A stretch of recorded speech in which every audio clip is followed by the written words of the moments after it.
এই প্রচন্ড গরমে ওয়ানডে ভার্সনের ডিপিএল ক্রিকেটারদের জন্য অমানবিক। শুক্রবার সেঞ্চুরি হাঁকিয়ে পরদিনই এমন বিস্ফোরক মন্তব্য সাকিব আল হাসানের। বলছেন সুপার লিগটা টি-20 ফরম্যাটে হলে ক্রিকেটারদের চাপ কমতো, বিশ্বকাপের প্রস্তুতিতেও কাজে লাগতো। শনিবার সন্ধ্যায় সতীর্থ রুবেল হোসেনের ইয়ামাহা বাইকের শোরুম উদ্বোধন করে ক্রিকেট নিয়ে নানা কথা বলেন সুপারম্যান। সাইফুল রূপকের রিপোর্ট। আজকে আমি পাবন ভাইকে ফোন দিয়েছিলাম যে পাবন ভাই, এই যে এতদিন পরে সেঞ্চুরি করলাম, কি দিবেন? জীবনে প্রথমবার প্রিমিয়ার লিগে সেঞ্চুরি করলাম। বোর্ড সভাপতির কাছে গিফটের দাবি তুললেন, আবার সতীর্থ রুবেলকে পাশে নিয়ে ক্রিকেট বোর্ডের সমালোচনাতেও মাতলেন। সাকিব বড় রহস্যময় ক্যারেক্টার। আমেরিকা থেকে ছুটি কাটিয়ে ফিরে দেশের নানা জায়গায় পণ্যের দুতিয়ালির পাশাপাশি খেলছেন ঢাকা প্রিমিয়ার লিগও। গরমে ওয়ানডে ভার্সন নিয়েই যত আপত্তি। যে সুপার লিগটা যদি আমাদের টি-20 ফরম্যাটে হতো, এটা আমাদের দেশের ক্রিকেটের জন্য ভালো হতো। অ্যাট দি সেম টাইম প্লেয়ারদের দিকটা একটু যদি কেউ চিন্তা করতো তাহলে আমার মনে হয় খুবই ভালো হতো। আমার মনে হয় খুবই অমানবিক এরকম একটা পরিবেশে সারাটা দিন আমাদেরকে রোদের ভেতরে খেলানো। এই জায়গাটাতে আমার মনে হয় অনেক ভালো একটা দায়িত্ব নেওয়া যেত।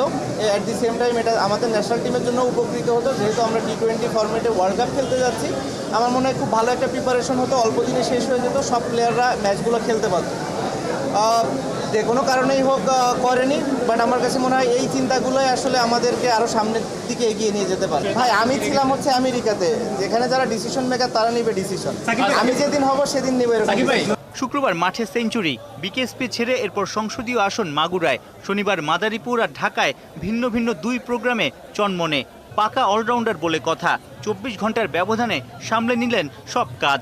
দেখে মনে হচ্ছে ক্লান্ত, রোদে একটু পুড়ে গেছি। আমেরিকা যে একটু ফর্সা হয়েছিলাম, তো এসে 43-44 ডিগ্রি ইসের ভেতরে খেলতে যেয়ে একটু পুড়ে গেছি। সতীর্থ রুবেল হোসেনের ইয়ামাহা ব্র্যান্ডের রুবেল এক্সপ্রেসের শোরুম উদ্বোধনে কথা বললেন বিশ্বকাপে বাংলাদেশের সম্ভাবনা নিয়ে। জিম্বাবুয়ে ইউএসের সাথে খেলা বিবেচনা করে আমি যদি ওয়ার্ল্ড কাপ চিন্তা করি, আমার কাছে মনে হয় খুবই ভুল হবে। ওয়ার্ল্ড কাপ কমপ্লিটলি ডিফারেন্ট একটা জায়গা, ওইখানে আসলে আমরা যত বেশি প্রেশার হ্যান্ডেল করতে পারবো তত ভালো করার সম্ভাবনা আছে। লাস্ট টাইম আমরা যখন টি-20 ওয়ার্ল্ড কাপ খেলেছি, আমার কাছে মনে হয় আমরা মোটামুটি একটা পারফরমেন্স করেছিলাম, যেটা খুব ভালো না হলেও কেউ বলবে না যে খুব একটা খারাপ। আমি আশা করবো যে ওই জায়গাটা যদি আমাদের বেঞ্চমার্কে শুরু হয়, এই টুর্নামেন্টটা হবে, এই ওয়ার্ল্ড কাপ টুর্নামেন্টটা হবে আমাদের সেটা ছাড়িয়ে যাবে। সেটা যদি যেতে হয় অবশ্যই আমাদের ফার্স্ট রাউন্ডে 3টা ম্যাচ জিততে হবে। একসময় মাঠে গতির ঝড় তোলা রুবেল এখন ক্রিকেটারের পাশাপাশি ব্যবসায়ী। সাকিব চান 22 গজের মতো পিচ ঢালা পথেও দারুণভাবে ছুটবে রুবেল এক্সপ্রেস। ইয়ামাহার সাথে ও হয়তো এর আগে থেকে অত বেশি দিন হয়নি ওর সম্পর্ক হয়েছে, বাট যখন থেকেই হয়েছে আমার মনে হয় শুরুটা আমার মাধ্যমে, প্রথম যোগাযোগ আমার মাধ্যমে। সো আমি একটু ক্রেডিট নিতেই পারি এই যাত্রার।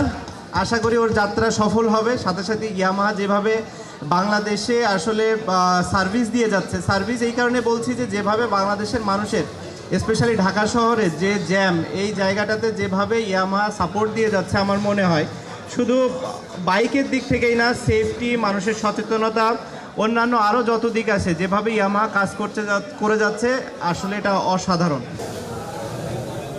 সাইফুল রূপক, 71।